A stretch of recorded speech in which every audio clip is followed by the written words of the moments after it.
Mga kastig, ang pelikulang ating mapapanood ay ang Project Wolf Hunting. Enjoy watching!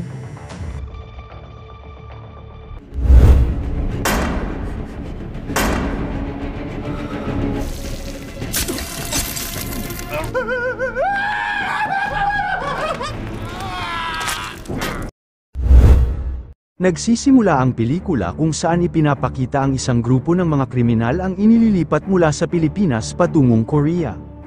Ang mga kriminal na ito ay mga tumakas sa pag-uusig at umalis sa Pilipinas. Dahil ito ay isang napakadelikadong misyon, sila ay inihatid ng may mataas na seguridad. Dadalhin sila sa isang cargo ship, at may 20 armado na mga detective na naroroon upang tiyakin ang katuparan ng misyong ito. Ngunit ang mga kriminal na ito ay hindi madaling kontrolin. Tanging isang bata na nagngangalang Lee Do-il ang tila naiiba sa kanila, dahil tahimik lamang siya at hindi aakalain na kasama siya sa mga kriminal. Siguradong hindi magiging madali ang paglalakbay na ito, dahil sa mga katulad ng mga presong pumapasok sa barko. Ngunit may isa pang dahilan sa likod nito. Sa oras na sumakay ang mga kriminal sa barko, makikitang may ibang namamahala sa control room ng Busan Port. Mula ngayon, sila ang magmamanman sa lahat ng operasyon kaugnay ng barko. Dahil hindi lang ito tungkol sa mga kriminal, may isa pang proyekto na nagaganap sa likod nito na tinatawag na Project Wolf Hunting. Ang lahat ng mga kriminal ay dinala sa barko at maingat na ikinulong. Nang basahin ng mga detective ang kanilang mga profile, talagang nagulat sila. Halimbawa, si Jong-do ay nahatulan ng 13 pagpatay at ilang panggagahasa. Si Myung-ju naman ay nahatulan ng pagpatay sa kanyang asawa at mga biyenan.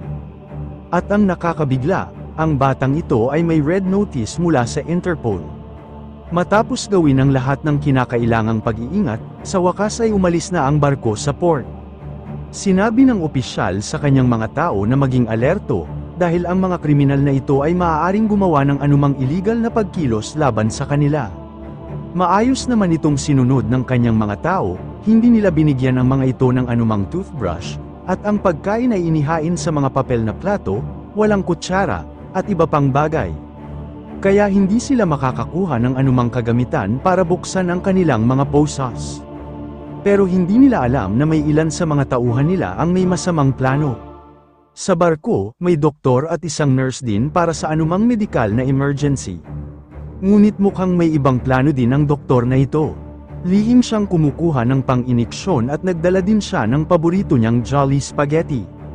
Pagkatapos nito, sinundan niya ang mapa at bumaba sa machinery room. Doon niya nakilala ang 2 tao, ang isa sa kanila ay tumanggap ng pagkain at ipinakita sa kanya ang kanyang pasyente. Kailangan niyang turukan nito ng pampamanhid, at nang inalis niya ang maskara, napansin niyang ang bibig nito ay puno ng mga insekto. Ang katawan nito ay patay na, kaya nang makita ito ng doktor, siya ay nagsimulang sumigaw at sinabi sa 2 bantay ang tungkol dito, ngunit hindi siya pinansin. Sa halip, sinabihan siya na gawin ang kanyang trabaho at saka umalis, kaya tahimik niyang ginawa ang kanyang trabaho, at sinimulan na niyang mag-inject ng pampamanhid. Habang ginagawa niya ito, nagbabasa si Kyung-ho tungkol sa background ng pasyenteng ito, at sinasabing ang Project Wolf ay kailangang matagumpay na may hatid sa Korea. Lumipas na ang gabi, nag-uusap ang mga detective at masaya sila sa isa't isa. Ngunit alam nilang magiging mahirap ang gabing ito at alam nila na ang barkong ito ay magiging impyerno. Habang nag-uusap, naglabas si Jong-do ng isang pin mula sa kanyang bibig. Kahit na may kasamang dugo, wala siyang pakialam. Dahil siya ay baliw, binuksan niya ang kanyang mga posas at pagkatapos ibinigay nito ang pin sa katabi niyang preso. Pagkatapos, tahimik siyang umupo at naghihintay ng tamang pagkakataon. Samantala, nagtipon-tipon ang mga tauhan ni Jong-do sa kusina at naghanda gamit ang kanilang mga baril. Ang plano nila ay patahimikin ang sitwasyon at itakas ang kanilang boss. Ngunit hindi sinasadyang nag-ingay ang isa sa kanila, na nagresulta sa pagkakakita sa kanila ng 3 detective. Sa simula, sinubukan nilang takpan ang kanilang ginagawa, ngunit nang makita ito, nagdesisyon silang patayin ang mga detective ng brutal. Pagkatapos, tumungo sila sa bridge ng barko, ang kapitan at ang kanyang mga opisyal ay natigilan sa kanilang nakita. Sa gitna, pumasok ang 5 tao at pinatay ang kapitan at kanyang mga kasamahan. Itinira nila ang 2 sa mga opisyal upang may mag-control sa barko at pagkatapos ay dinisconnect nila ang lahat ng network upang walang makahanap sa anumang bakas ng barko.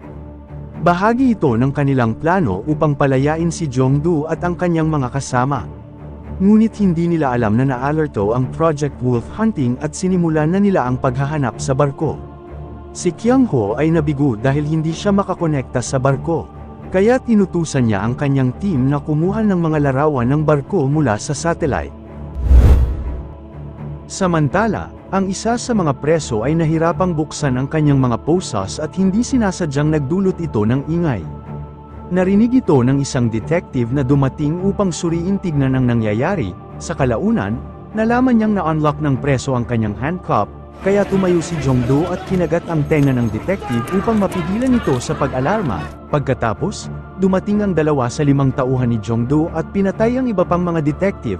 Kasunod nito, hinanap nila si Jong-do, at inutusan niya ang mga ito upang palayain ang iba pang mga preso. Samantala, walang signal na natatanggap si Detective Dayon sa kanyang telepono, kaya tiningnan niya ang cellphone at nakita ang kaparehong resulta, kaya nag-alala siya at nagpasya na puntahan ang kanilang kapitan. Sa kanyang daraanan, napansin niya ang doktor na nanggaling sa ground floor kaya tinanong ito, pagkatapos napansin nila ang isang lalaki sa bridge na may dalang palakol, kaya't nagpunta sila roon. Nailabas na mga kawatan ang iba pang mga presong kasamaan ni Jong-do, at pinalaya rin nila ang iba pang mga bilanggo. Isa na dito si Lee sa mga pinalayang bilanggo. Maya-maya, dumating si Lee sa harapan ni Jong-do at binati siya ng may pagka-sarcastic. Sinabi ni Jong-do na nagkita uli sila pagkatapos ng maraming taon, ngunit parang walang nagbago at tila bata pa rin si Lee. Tinanong siya ni Lee kung ano ang kanilang ginagawa, at sumagot si Jong-do na sila ay tatakas. Nang marinig ito, sinabi ni Lee na tiyak na mahuhuli din sila pagdating sa Korea, kaya nagbabala siya sa mga ito na huwag gumawa ng anumang bagay na pagsisisihan niya sa huli. Samantala, nang makita ang bangkay ng isang detective, nag-flashback si Lee sa isang patay na babae. Pagkatapos nito, sinabi ni Jong-do sa iba pang mga bilanggo na sumunod sa kanya kung gusto nilang makasama sa pagtakas. Sa una ay ayaw sumunod ni Lee, ngunit sa huli ay napilitan din itong sumama. Pumunta si Jong-do sa engine room upang kontrolin ang barko at isang engineer lamang ang pinatay niya, at ang iba ay agad na sumuko. Sa tingin nila, sila ang may kontrol at ngayon ay sila ang mga hunter. Ngunit hindi nila alam na malapit nang bumaligtad ang sitwasyon, ang mga hunter na ito ay magiging biktima sa lalong madaling panahon.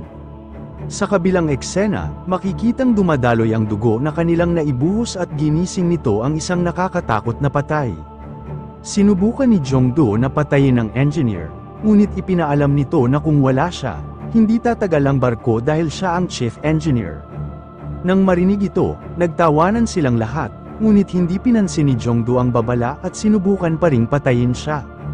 Ngunit bago pa man yun mangyari, pinigilan siya ni Lee, at sinabing itigil na niya ang ginagawa niyang pagpatay. Samantala, pinagbabaril sila ng kapitan, ngunit pareho silang hindi kumikilos. Muling sinubukan ng mga detective na bumaril, ngunit sinabihan sila ng engineer na huwag bumaril dito dahil kung masira ang makina, hindi makakapunta ang barko kahit saan. Nakita ang sitwasyon, nagpasya ang mga ito na makipaglaban ng walang armas. Nagpasya si Lee na huwag makilahok dito.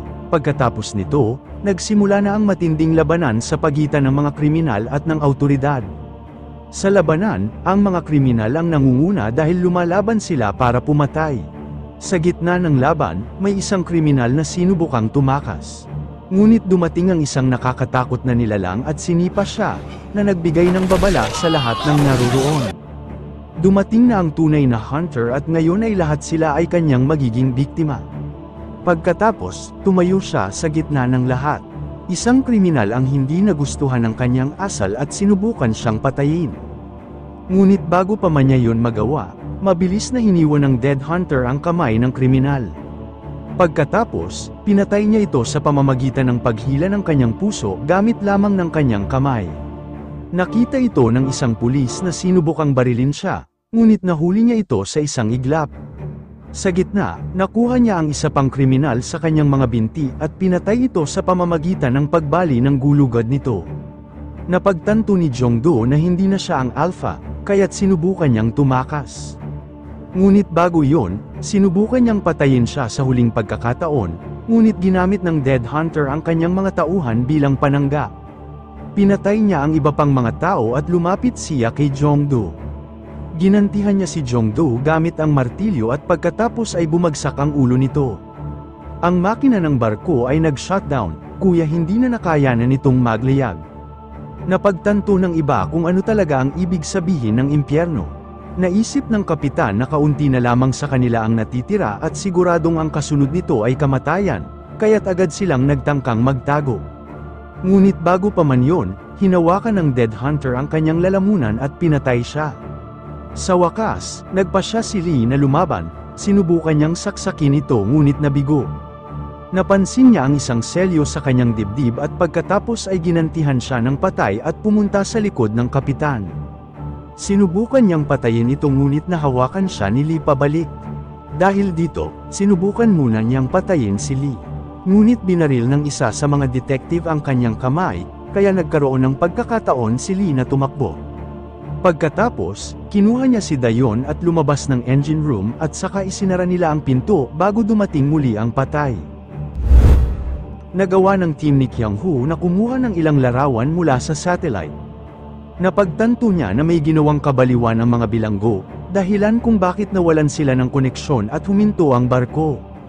Sa kanyang galit, tumawag siya sa kanyang amo, na abala sa paggawa ng mga bagay na hindi banal at nag-ambala sa balitang ito.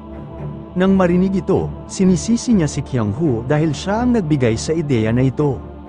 Ngunit sumagot si Kyung-hoo na gusto niyang dalhin ito ng mag-isa. Ngunit ang boss ang nagbigay ng ideya na dalhin siya sa barko na puno ng mga bilanggo. Nagkaroon sila ng pagtatalo tungkol dito at sa huli, napatay ng amo ang isang inosente na umaatyup sa alaga niyang si Junjun. Mukhang makapangyarihan din siya gaya ng nakakatakot na nilalang na nasa barko. Pagkatapos, inutusan niya si Kyung-hoo na dalhin ang alpha sa kanya sa anumang halaga at ibinaba ang tawag kaya nainis lalo si Kyung-hoo. Dahil sa galit, sinuntok ni Kyung-hoo ang isang power box at nagbunyag na hindi rin siya ganap na tao. Sobrang natakot ang mga trabahador ng barko dahil nakita nila kung paano pinatay ng mga preso ang kanilang kapitan, kaya nagpasya silang umalis sa barko sa lalong madaling panahon. Ngunit habang ang isa sa kanila ay umakyat upang kalasin ang bangka, pinuntahan sila ng nakakatakot na nilalang. Sinusubukan ng ibang trabahador na gumawa ng plano para tumakas, ngunit bago pa man sila makaalis, ang Dead Hunter mismo ang lumapit sa kanila upang kitilin ang kanilang mga buhay. Pagkatapos, nakarinig ang nurse ng mga hiyawan ng mga taong pinapatay ng alpha sa labas, kaya sinabi niya ito sa doktor. Ngunit natatakot ang doktor dahil sa mga preso, kaya't inutusan niya ang nurse upang tignan ang mga nangyayari. Nang makalapit siya sa bintana upang tingnan, hinayla ng Dead Hunter ang kanyang lalamunan. Nang makita ito ng doktor, halos maihi siya sa kanyang pantalon sa takot, pagkatapos mabilis siyang lumabas sa silid upang hanapin ang kapitan. Sa kanyang daraanan, nakasalubong niya ang grupo ng mga detectives, dahil sa una pa lamang ay pinaghihinalaan na siya kaya tinanong siya ng isa sa kanila kung ano ang kanyang nalalaman, inamin niya na isang death core ang dinala sa barkong ito. Palihim itong isinasagawa ng kumpanyang Genetics Pharmaceutical, at siya ang naatasang mag-inject ng pampamanhid tuwing ika-6 na oras, sa kabila ng kanyang trabahong panatilihing patay ang bangkay, nagising ito at pinagpapatay ang sinumang makasalubong. Sinabi niya sa kanila na may 2 tao pa siyang kasama sa basement, narinig ito ng kapitan at inutusan ang kanyang mga tauhan na tingnan ang basement. Samantala, pumunta si Lee at ang iba pa sa basement upang hanapin ang 2 taong kasama ng Alpha. Doon, napagtanto nila na sila ang mga unang namatay sa kamay ni Alpha. Nakakita sila ng isang classified na dokumento tungkol kay Alpha, na nagsasabing ang tunay na pangalan niya ay Kim Han, ipinanganak siya noong 1911 at noong 1943, napilitang sumali sa Japanese Forces. Sa panahong ito, nakipaglaban siya sa digmaan sa Pilipinas. Pagkatapos ng digmaan, siya ay ikinulong sa isang isolated island at naging human test subject para sa isang eksperimento, Dito siya nagpakita ng pinakamahusay na resulta na nagbigay daan sa kilusang lobotomy ng tao. Nalaman din nila na si Alpha ay may mga genetic na katangian tulad ng wolf, na may matinding pandinig at pangamoy, at siya ay may 5 beses na lakas ng karaniwang lalaki, ngunit ang problema ay siya ay walang pinipiling karahasan, sinusubaybayan ang mga nagbabantang paggalaw at temperatura ng katawan at pinapatay ang mga ito. Gayunpaman, ang kanyang protina ay hindi bumababa ang porsyento at hindi siya tumatanda. Naiintindihan nilang lahat na ginagamit ng Ion Genetics ang kumpanya upang gumawa ng mga anti-aging na gamot. Samantala, tumatakas sina Myung-ju at Gunbei, sumakay sila ng elevator para bumaba. Ngunit bago yun, hinawakan ni Alpha ang ulo ni Gunbei. Sinubukan siyang iligtas ni Myung-ju ngunit nabigo, dumating ang kapitan at naintindihan niyang hindi siya mailigtas. Kaya't pinilit niyang iwanan si Gunbei ngunit hindi pumayag si Myung-ju na iwan siya. Lumapit si Alpha upang patayin siya. Ngunit hinawakan ni Gunbei ang kanyang binti upang iligtas ang kanyang kasintahan. Pagkatapos ay lumipat ang atensyon ni Alpha at nagalit siya, kaya sinipa niya si Gunbei ng ilang beses. Dahil dito, naputol ang cable ng elevator at nahulog ito sa ground floor. Sinubukan ng kapitan na malaman kung buhay pa si Alpha at napagtanto niyang buhay pa ito. Pagkatapos, dinala ng kapitan si Myung-ju sa kusina. Sinusubukan niyang gawin ang kanyang tungkulin sa huling pagkakataon. Itinago niya si Myung-ju sa freezer at sinubukang pigilan si Alpha. Ngunit siya ay napinsala ng malubha. Bago siya mamatay, gumawa siya ng pag-atake at nakuha niyang matanggal ang isang braso ni Alpha. Nang makita ang pagkamatay ng kapitan, natakot si Myung-ju at hindi sinasadyang makagawa ng ingay, naamoy ni Alpha ang kanyang bakas at nang makita siyang paparating, nagpanggap siyang patay.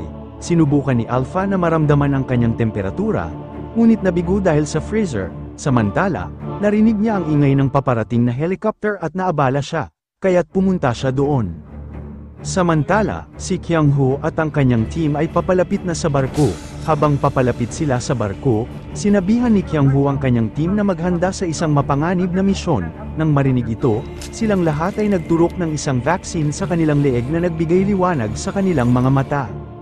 Nang marinig ang ingay ng helicopter, inisip nung lahat ng nasa barko na isang rescue team ang dumarating, kaya't lahat sila ay tumungo sa paglalapigan nito. Pagdating ni Kyung-ho sa barko, ang unang taong nakasalubong niya ay si Myung-ju, akala niya ay rescue team ito. Kaya't nagsimula siyang sabihin sa kanya ang lahat ng nangyari, nagpanik siya at sumigaw. Ngunit bilang isang nature lover, pinigilan ni Kyung-ho ang noise pollution sa pamamagitan ng pagpatay sa babae. Dumating si Dayon at ang iba pa. Nang makita ang sitwasyong ito, itinutok ni Dayon ang kanyang baril kay Kyung-ho. Ngunit hindi siya naniwala sa kapangyarihan ng babae at pinatay din siya. Si Lee ay nahuli at nang dumating siya, nakita niyang patay na si Dayon. Ang pangyayaring ito ay nagpagalit kay Lee, kaya't agad niyang pinatay ang isa sa mga human weapon. Pagkatapos, idiniin niya si Kyung-ho sa pader at nagulat si Kyung-ho dahil ang pagtulak sa kanya ng ganoon ay hindi madaling gawin. Tinatanong siya kung sino siya, at bilang tugon, sinabi ni Lee na mukhang madungis pa rin si Kyung-ho. Nang marinig ito, naintindihan ni Kyung-ho na may lumang relasyon sa pagitan nila. Hinubad ni Kyung-ho ang shirt Lee at nalaman niya na may tatak din si Lee sa kanyang dibdib. Ang kwento ay mula sa maraming taon na ang nakalilipas. Si Kyung-ho noon ay nangangalap ng mga katawan para sa kanilang mga eksperimento. Noong panahong yun, nasugatan si Lee sa isang laban at natagpuan siya ni Kyung-ho. Nag-inject si Kyung-ho ng serum sa katawan ni Lee upang gawin human weapon. Ngunit tulad ng iba, hindi rin niya ito kinaya. Itinapon nila siya sa pag-aakalang patay na siya. Ngunit nagising siya at pinatay ang mga tao ni Kyung-ho bago umalis. Nagsimula siya ng normal na buhay. Ngunit nang malaman ni Kyung-ho na matagumpay na eksperimento si Lee, sinubukan niyang makuha siya. Upang magawa ito, pinatay ni Kyung-ho ang kanyang asawa at anak. Kaya't gumawa ng mahabang plano si Lee at pilit na nagparehistro sa barkong para sa misyong Operation Wolf Hunting. Nangyari ang insidenteng ito at napilitang pumunta si Kyung-ho. Sinubukan ni Lee na pumatay ng isang sundalo, ngunit napagtanto niyang hindi ito ganoon kadali. Samantala, dumating si Alpha sa lugar at sinimulan nilang barilin ng Alpha, ngunit mahusay na nadepensahan ito ng Walking Dead. Sa sumunod na pangyayari, umatake siya at sinasamantala ni Lee ang sitwasyong ito, para labanan ang mga sundalo. Sa kabilang banda, pinagpapatay din ni Alpha ang ilan at pumunta kay Kyung-ho. Hanggang ngayon, si Kyung-ho ay nanunood lamang, ngunit ngayon ay nagsimula na niyang ipakita ang kanyang halaga. Nang simulan niyang gawin ito, lumabas na si Kyung-ho ang tunay na banta at madali lamang niyang natalo si Alpha. Ayaw sanang patayin ni Kyung-ho si Alpha dahil mahalaga ito, ngunit napagtanto niyang hindi titigil si Alpha hanggang sa kamatayan. Kaya't pinutol niya ang lahat ng ugat nito at tinitiyak na siya ay mamamatay.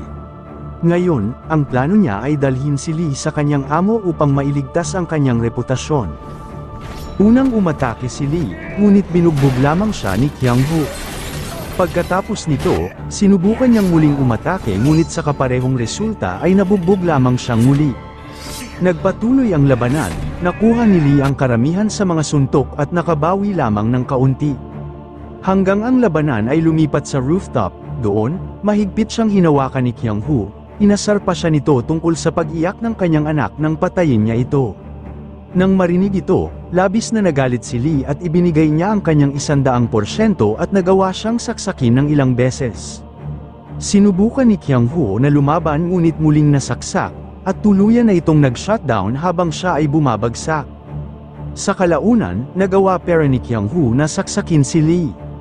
Ngunit pagkatapos, sinipa siya ni Lee at itinapon siya palayo sa barko. Ngunit bago siya bumagsak, tumalon din si Lee at nilaslas ang kanyang lalamunan. Pagkatapos nito, pareho silang nalunod sa karagatan. At makikita ngayon ang barko na nananatiling walang laman at walang bakas ng buhay na nilalang. Kinabukasan, nakipagkita ang boss sa kanyang mga kasosyo sa negosyo upang ipakita ang kanyang mga bagong produkto.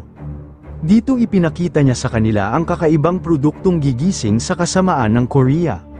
Sa sandaling yun, tatlong bagay ang nahayag. Una, ang amo at si Alpha ay mula sa parehong panahon. Pangalawa, buhay ang anak ni Lee. Nang matagpuan ni Kyung-ho ang anak ni Lee, nalaman niyang siya ay isang natural na human weapon kaya hindi niya ito pinatay. Ngayon, magtatrabaho siya para sa sindikato. At ang pangatlo, may indikasyon na nabuhay din si Lee sa labanan nila ni Kyung-ho, at malamang na kailangan niyang labanan ang kanyang anak sa malapit na hinaharap.